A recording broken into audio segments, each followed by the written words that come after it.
Yoaw! Kamusta mga pamangkin? Ako si Tito Daldal, ang titong madaldal, kung saan binubuksan natin ang kwento ng buhay ng mga taong iniidolo natin.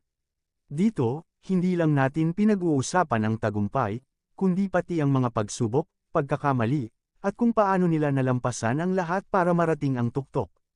Kaya kung hilig mong makinig sa mga kwento ng inspirasyon, mula artista, atleta, henyo, hanggang sa mga kontrobersyal na personalidad, make sure to like, subscribe, at i-click ang notification bell para lagi kang updated. Ngayong episode, pag-uusapan natin ang buhay ng isang vlogger na hindi lang basta nakakatawa, kundi may lalim, may puso, at may tatak. Siya si Kong TV, ang haligi ng Team Payaman at isa sa pinakatunay sa mundo ng content creation. Si Lincoln Velasquez, o mas kilala bilang Kong TV, ay ipinanganak sa Baliwag, Bulacan. Mula sa simpleng pamilya, lumaki siya sa panahong wala pang YouTube, kaya't ang libangan niya noon ay puro drawing, computer, at pagpapatawa. Wala siyang marangyang buhay, pero sagana siya sa imahinasyon. Mahilig siyang gumawa ng kwento, gumawa ng mga nakakatawang eksena, at doon na nagsimula ang hilig niya sa pagpe-perform.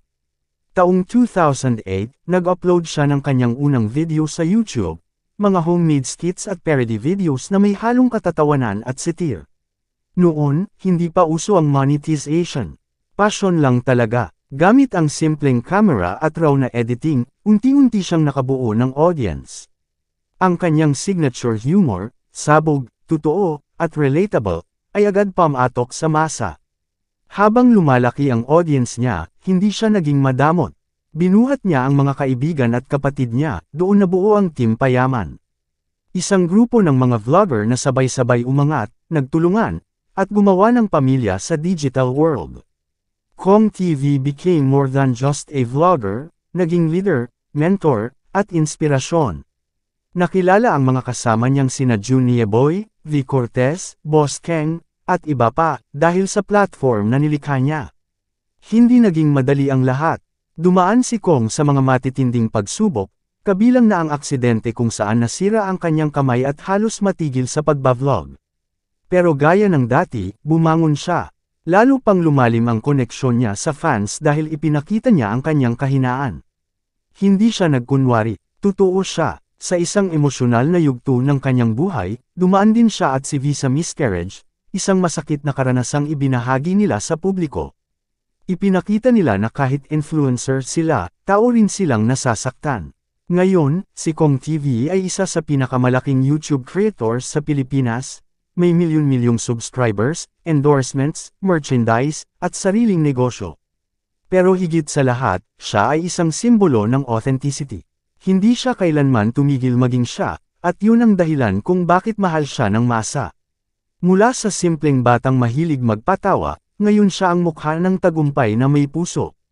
Hindi siya perfect. May mga bashers, may mga intriga, may mga tanong tungkol sa content niya, pero sa bawat pagkakataon, totoo pa rin ang bumabalik, Kong TV is real. Hindi lang content creator, kundi content with character. Mga pamangkin, ang kwento ni Kong TV ay paalala na kahit sa panahon ng ingay at fake news, may mga taong pinipiling maging totoo. Kung may talento ka, huwag mong itago. I-share mo sa mundo, kahit walang equipment, kahit hindi perfect. Dahil ang tunay na content, hindi nangangailangan ng special effects. Ang kailangan lang, puso.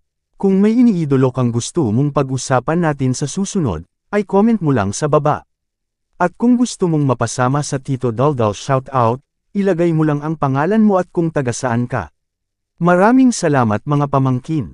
Ako si Tito Daldal, at ito ang kwento sa likod ng halakhak at tagumpay ni Lincoln Velasquez, o mas kilala bilang Kong TV. Hanggang sa susunod, Daldal pa more.